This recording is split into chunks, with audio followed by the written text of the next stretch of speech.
Aujourd'hui, l'accélération de l'intégration des technologies émergentes dans les conflits armés transforme non seulement les moyens employés dans la guerre, mais également les tactiques, la géographie, les acteurs et les effets des combats. Les nouvelles technologies, allant des drones commerciaux aux intelligences artificielles, risquent de brouiller les frontières existantes entre monde civil et monde militaire. Ces changements viennent donc ébranler les conceptions traditionnelles des caractéristiques et de la conduite de la guerre, tout en soulevant des préoccupations juridiques et humanitaires relatives à la protection des civils, mais aussi au respect du principe de distinction.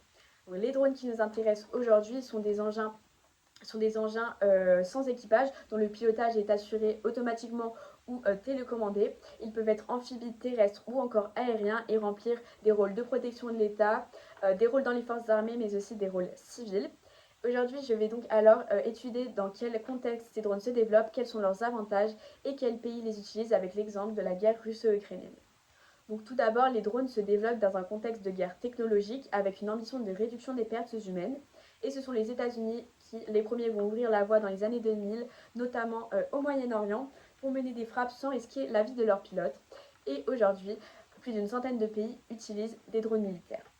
Ici, il y a des avantages extrêmement clairs, notamment économiques, avec un coût bien inférieur à celui des avions de chasse, une réduction des pertes humaines avec aucun pilote dont la vie est mise en jeu, et une grande capacité de surveillance et de frappe ciblée qui va être quelque peu remise en cause, on le verra. Mais ces avantages posent aussi des nouvelles questions éthiques. Donc en effet, l'utilisation des drones rend la guerre plus propre pour ceux qui les utilisent, mais ils banalisent cet acte de tuer à distance. De plus, de nombreux civils peuvent être impactés par des frappes imprécises ou mal renseignées, donc c'est une faute humaine, mais leur trajectoire peut aussi être déviée par des conditions météorologiques ou encore de brouillage GPS. Donc ce genre de frappes ont impacté par exemple au Yémen en 2016 un cortège de mariage tuant plus d'une vingtaine de personnes. C'était des frappes américaines. Et le 29 août 2021 en Afghanistan, encore des frappes américaines visant un kamikaze de Daesh ont tué une dizaine de personnes dont 7 enfants.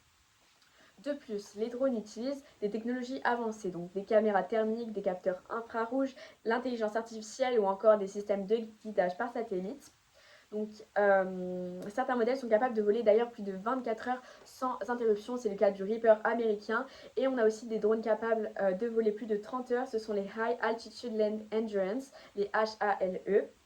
Et les principaux fabricants de drones sont les États-Unis avec le Reaper ou encore le Predator, la Turquie avec le célèbre Bayraktar TB2 ou encore Israël qui est pionnier dans ce domaine. Et on s'y attend, la Chine s'impose de plus en plus dans ce domaine avec ses drones Wing Loan qui sont